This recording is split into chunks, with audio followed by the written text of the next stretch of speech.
ترے ہی گلاں نے جی روزہ نہ رکھن دیاں، اور کوئی وجہ نہیں۔ چوتھی وجہ کوئی نہیں، بندہ بیمار ہوئے نہ رکھے۔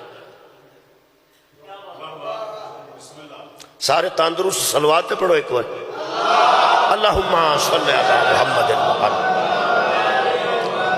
دوسرا بندہ مسافر ہوئے، وہ بھی سفر اگر دوپہر تو پہلے زوال تو پہلے شروع کرے، سفر دوپہر تو بعد کرے تو کوئی نہیں، روزہ رکھیا ہوئے دوپہر تو بعد زوال تو بعد سفر شروع کرو جنہ مرضی کر، پہلے سفر کرے پھر وہ روزہ نہ رکھے۔ دو گلاں نے۔ تیسری گل ہے کہ بندہ کمزور ہی نہ ہو گیا ہے کہ وہ کو روزہ رہ ہی نہیں سکتا، یعنی خطرہ ہے کہ کتنے فوت نہ ہو۔ میں کی عرض کر رہا ہوں، تیسری گل ہے کہ ویسے بیمار بھی نہیں اور مسافر بھی نہیں، وہ بندہ ویسے ہی ایڈا کمزور ہو چکا ہے پی شک ہے پی جے ایر بھوک لگ گئی تو نہ کچھ کھاتا پانی نہ پیتا، ایک تے فوت ہی نہ ہو جائے، وہ نہ رکھے۔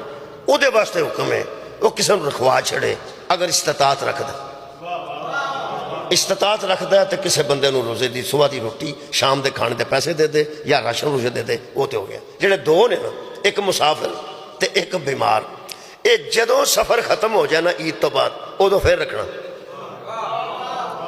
عیدوں بعد گھر بیٹھا ہے نا پھر وہ رکھے گا۔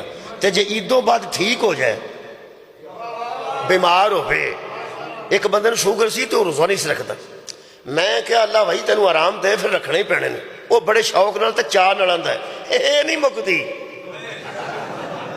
تو سا توجہ نہیں نہ فرمائی۔ میں کیا جدو بیمار صحت مند ہو جائے ادو پھر وہ روزہ ضرور رکھے گا، واجب ہے، یہ معافی دی کوئی نہیں۔ تو آندا بھائی جی سانو شوگر جے، بڑے راضی ہو کے وہ بیماری تے راضی ہو گیا روزے تو بچن واسطے، صدقے اتر سبحان اللہ، بیمار رہ کے راضی ہے، روزہ رکھ کے راضی نے۔ اللہ دیا بندیا دعا کرنے تیرے واسطے صحت مند ہو جائے، اس واسطے بندہ صحت مند ہو رہا ہے کہ روزہ نہ رکھنا پہ جائے، یہ وکری بیماری ہے، یہ بیرس کرنا یہ وکری بیماری، اللہ ادھا آرام دے۔